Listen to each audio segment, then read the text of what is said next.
Hi, so Mickey from the future here. I just wanted to jump in really quick to give some context before you watch the rest of this video. We have tried to film a Q&A before, a long time ago when my Instagram was still on my personal account and not my business account. And we did like the little sticker with like ask me questions things, and we didn't get enough responses to like really film the video, so we just tabled the idea and then just kind of forgot about it and never came back to it. So we batch film things, so we were sitting in here, Erin and I obviously, and I had like a schedule of the things we were going to film, and Erin was like, well, hold on, I have like another thing. And I was like, okay.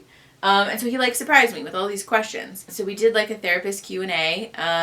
None of these questions are from like Instagram followers or other people, but I think the video turned out really cute anyways. And I thought this would be kind of a fun break from our normal content. So that's where the context of this video is. I just thought that would be helpful. But yeah, so there you go. That's the video you're watching this week. Is a cute little therapist Q&A. Okay, that's it. On with the video.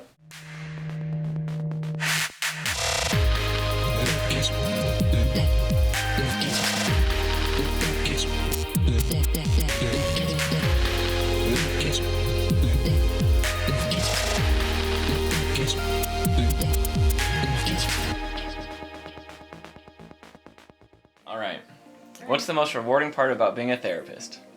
Definitely watching people figure out stuff on their own. Or like when they have like a big discovery in session, it's really exciting, and it always makes me happy to watch somebody gas themselves up about the growth that they've had. Especially when somebody finds like genuine love or like excitement for themselves and like improving their self-esteem. That's always really fun. Okay, now the opposite then. What's the most frustrating part?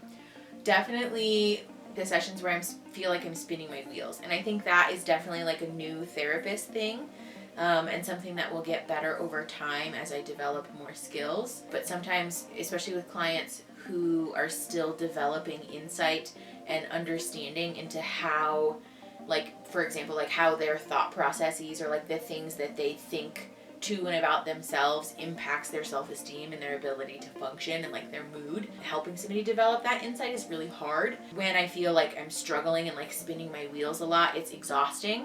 And again, I think that's why it's a new therapist thing, because as I develop more skills, I'll get better at doing that more efficiently. But right now, sometimes it happens where I'm trying really hard not to tell somebody what to do, but I'm also trying to guide somebody in the right direction. And so it's like, it's a really delicate balance, trying to guide somebody in the right direction as opposed to telling somebody like, just do this, like please just do this. So actually, I didn't write this down, but just to expand on that, when you say when you're spinning your wheels, yeah. I mean, all you're doing is talking. It can't be that difficult, right? No. And then what's the difference between, so you talked about a little bit giving advice as opposed to telling someone. Why would you not want to just tell them what the right answer is? Well, for two different reasons.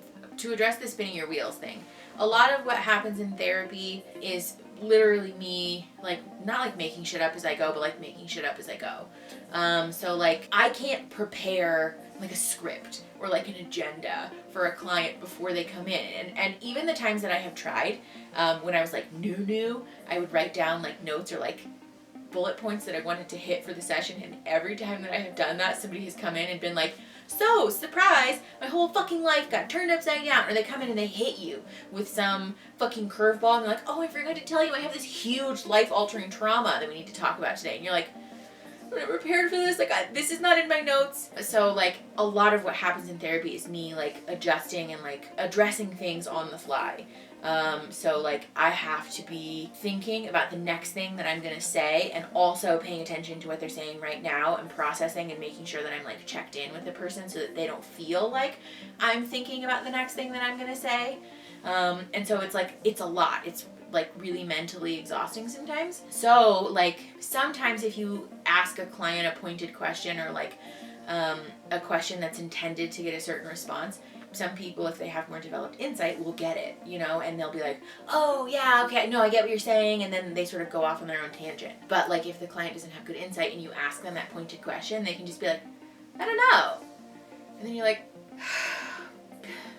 fuck, like, yes, you do, you know? And so it's, like, it's hard because you don't want to say that to a person because that's, like, really abrupt and mean, but it sort of forces you then to, like, okay, like how can I ask that same pointed question that I just asked in a different way that makes more sense to this person, in a way that will get me the response that I'm looking for. So that's what I mean, like spinning your wheels. You're like trying to rephrase something or like reframe it in a way that makes more sense to them, even though I feel like what I just said definitely made sense. It clearly didn't. So the thing with like advice giving, or like telling somebody what to do versus like guiding them in the right direction.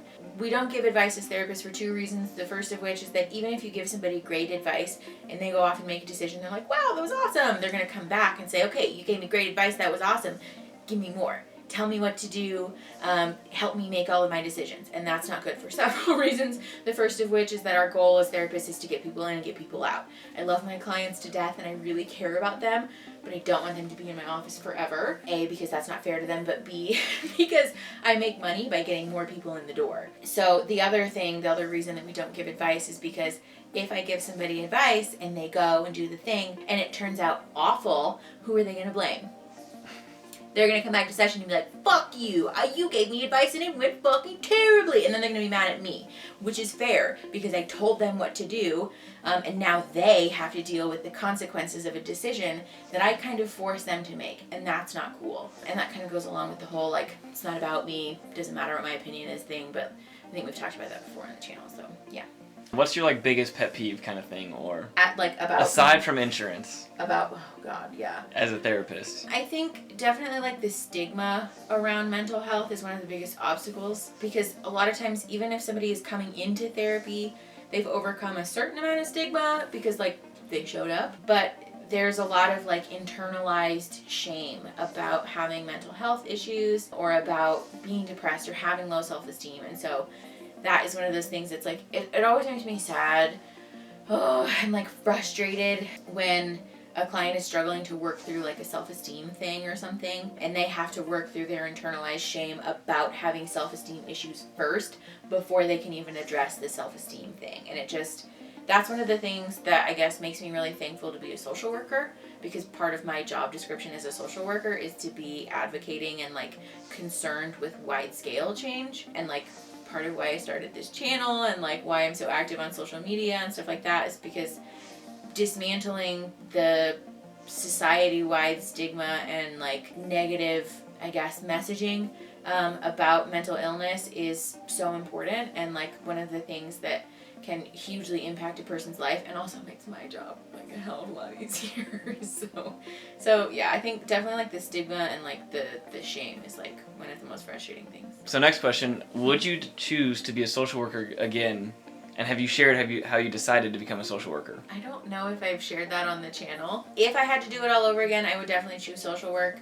And I know that's like I'm sort of biased because that's what I do every day, but I really do think that social work is one of the most versatile mental health degrees that you can get, because you can work in so many different fields with so many different people. So like no two social workers are ever really the same, which is really cool to me, and it makes me really happy that the social work degree program intentionally includes a lot of cultural competency and like a very eclectic range of knowledge, because I know a little bit about a lot of different things, and then in grad school I was able to narrow in on the thing that I really wanted to do, which was clinical practice, but I still have a lot of tertiary knowledge about like macro practice and like policy building and like substance abuse, working with kiddos and like things like that. So yeah, I would choose social work again. I don't think I've told the story about how I became a social worker, but basically the way that happened for me, this is something I tell my clients all the time as just sort of an anecdote about how we can take something that feels like a failure and use that as a jumping off point for us to grow. For those of you who know me in real life, you probably know I was fucking miserable in school. Like I was awful. I can attest. Especially in high school, like I was very intelligent, and like I am a very intelligent person. But you were the worst. But I refused to apply myself to anything. And so like in college especially, I was fucking miserable at math. I was terrible at math. I failed math fucking twice in high school. And then I got to college and I had to continue to take math. And so I was like, this is a nightmare. At that point I had decided I wanted to be a pharmacy major. I wanted to do something. I know. I love that my husband laughs at me when I talk about that. It was a fucking terrible decision. My freshman year I took 18 credit hours and took chemistry, biology, and some bullshit math class all at the same time. And I was ready to just like quit college. I was so upset and just like failing at everything. So I got on ASU's website and I looked through their major catalog and I was like, what have I met the math requirements for? So I looked and I found social work and I was like, fuck yeah, this sounds cool. Like I could do this. So I knew a girl who was a social work major, so I asked her about it and she was like, yeah, it's great, you should try it. And I was like, fucking sick, thanks. So I literally went to my counselor the next day and was like, hi, super done, let's try something else. And they were like, okay, blah, blah, blah, blah, blah. And so like that was it. I just decided to change my major because I'm awful at math. But like, that's what I mean. Like I totally failed at math and chemistry and all that stuff, but like that became the path for the rest of my life, and like how I found what I really feel like is my calling in life. And I'm so, so thankful that I'm miserable at math, because I think otherwise I would be in a career that like just didn't suit me. All right, and the last question, do you have a favorite client? Fuck. Okay, so this is sort of like a non-answer to your question, but I wasn't expecting a real answer. I will say there are definitely clients that I like look forward to, or clients that I'm like jazzed about, like when I see them on my schedule, but that does fluctuate. So a client who's really hard that I might be like a little nervous about their session this week, 2 or 3 weeks from now, I'm usually excited to see them, because usually the clients that I have to work really hard at are the people that end up seeing progress and change, and so then I'm really excited to see them. And so like I don't have a favorite client. You're not really supposed to do that, but I go through like phases with my people where I'm like excited to see them and then I'm like, oh god, I'm afraid. Or like a lot of that too is not necessarily a reflection of my clients, but more so a reflection of like how I feel about my ability to be their therapist based on what they're going through. So yeah, I'm not answering that question. So yeah, okay, well this was sort of a surprise Q&A. Thanks, Erin, for organizing this. This was fun. If you guys like this, I would love to do more Q&A style videos if you guys have questions. I think we've asked about it on social media before, but we didn't get a huge response. If you have questions, please leave them in the comments, or DM me on Instagram. Instagram is where I'm most active, but you can DM me on Instagram or Facebook. But yeah, if you like the video, subscribe to the channel, and then share the video to help the channel grow and to help each other grow. And I'll see you soon. Okay, bye.